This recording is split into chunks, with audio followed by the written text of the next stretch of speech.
Εγώ αυτό που δεσμεύομαι σε όλα τα, ειδικά στα αγροτικά που τα ξέρω πάρα πολύ καλά, και στα υπόλοιπα, αλλά ειδικά στα αγροτικά, θα δώσω τα πάντα για να σώσουμε κάποια πράγματα και να πάμε μπροστά.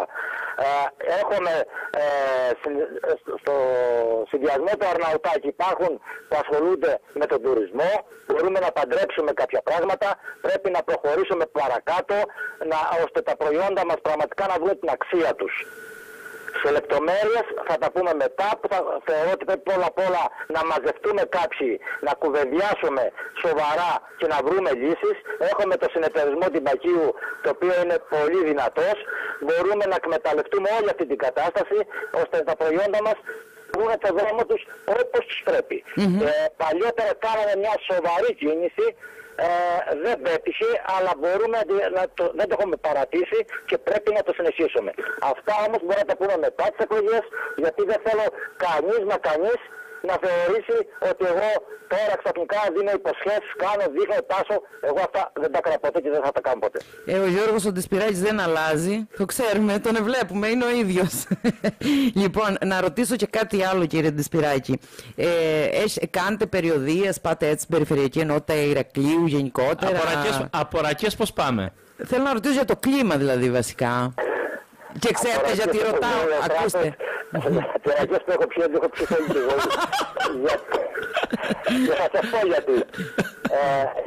Εγώ δεν περνάω από χωριά να χαιρετάω, να πίνω φυλάδια και να πω. Εγώ πάω σε ένα χωριό, καθίζομαι, γυρίζομαι όλα τα καφέικα, πίνω με τα ρακάκια μας, κουβεντιάζομαι τα προβλήματα και πάω κάθε βράδυ ένα χωριό. Μάλιστα. Δεν προλάβω. Ξέρετε γιατί ρώτησα? Δεν μπορώ να κάνω εγώ ανθρώπους που γνωρίζω, ανθρώπους που αγωνιστήκαμε μαζί, που με γνωρίζουν και γνωρίζω. Δεν μπορώ να κάνω εγώ, να περνάω, να χαιρετάω και να φεύγω. Ξέρετε γιατί ρώτησα? Γιατί αν θυμάμαι καλά, είχατε εκλεγεί πρώτος στις εκλογές του ΟΑΣΝΗ, στο νομό Ηρακλείου. Καλά, δεν το θυμάμαι? Ναι. Οπότε τώρα από αυτές τις επαφές που έχετε, φαντάζομαι ότι και το κλίμα θα είναι ιδιαίτερα θερμό από τους ανθρώπους που σας έχουν γνωρίσει, που έχετε δουλέψει μαζί, που σας ψήφισαν στις εκλογές του ΟΑΣΝΗ.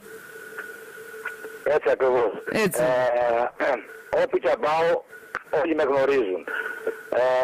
Το καλό αυτό που βλέπω και θεωρώ ότι πράγματι είναι σωστό, ότι επιτέλους καταλαβαίνουν οι αγρότες ότι κάποιος πρέπει να τους εκπροσωπήσει στην περιφέρεια. Γιατί μέχρι τώρα δεν υπήρχε αγρότης στην περιφέρεια. Το βλέπουν και θα το κάνουν πράξη. Το λένε όπου και αμπάω, λένε. Και γιατί έχω δει και πολλούς κλάδους, γιατρούς, ελεύθερους επαγγελματίες που μιλάνε και μου λένε Γιώργο θα σε ψηφίσουμε, αλλά πρώτα θα ψηφίσουμε το δικό μας. Μάλιστα. Το δικό μας που είναι στο κλάδο μας. Ναι, καταλαβαίνουμε τι λέτε. Και έχουν απόλυτο δίκιο. Βέβαια, με δεδομένο. Ευτυχώς οι αγρότες τώρα το καταλαβαίνουν. Πρέπει να στείλουμε κάποιο αγρότη εκεί στην περιφέρεια, εκεί που πραγματικά μπορεί να βγάλει για οτιδήποτε χρειάζεται, να κάνει έργο, να κάνει ό,τι χρειαστεί ο τόπος, όλη η Κρήτη ό,τι χρειαστεί. Είναι ευκαιρία.